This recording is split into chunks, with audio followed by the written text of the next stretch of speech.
Assalamualaikum warahmatullahi wabarakatuh. Perkenalkan, nama saya Muhammad Akbar Fauzi Mutakin dari kelas semester 2A. Di sini saya akan sedikit mereview materi pertemuan 13 dari Profesor Dr. Haji Yani Nuraini SHMH dan Dr. M. Rendi Arid Hayandi SHMH.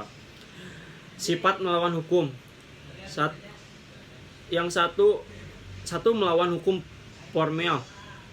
Perbuatan itu bersifat melawan hukum apabila dirumuskan sebagai tindak pidana dalam undang-undang dan diberikan sanksi. Yang kedua, sifat melawan hukum dapat dihapus apabila diatur berdasarkan undang-undang. Yang ketiga, jadi melawan hukum sama dengan bertentangan dengan undang-undang tertulis.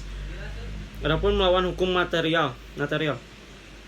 Satu, bukan hanya berdasarkan undang-undang tertulis saja, tetapi juga berdasarkan asas-asas hukum yang tidak tertulis atau living law.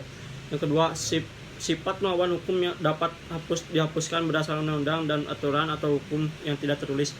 Jadi melawan hukum sama dengan bertentangan dengan undang-undang atau hukum tertulis dan hukum tidak tertulis atau kebiasaan. Adapun dalam fungsi negatif, itu mengakui kemungkinan adanya hal-hal yang ada di luar undang-undang untuk menghapuskan sifat melawan hukumnya perbuatan yang memenuhi rumusan undang-undang. Yang kedua, dalam fungsi positif, menganggap suatu perbuatan tetap sebagai tindak pidana walaupun tidak nyata diancam dengan pidana dalam undang-undang. Jadi mengakui adanya hukum tidak tertulis sebagai sumber hukum positif. Yang ketiga, sistem hukum pidana Indonesia menganut ajaran melawan hukum material atau material dalam fungsi yang negatif, contohnya arest dokter hewan. Sekian dari saya. Wassalamualaikum warahmatullahi wabarakatuh.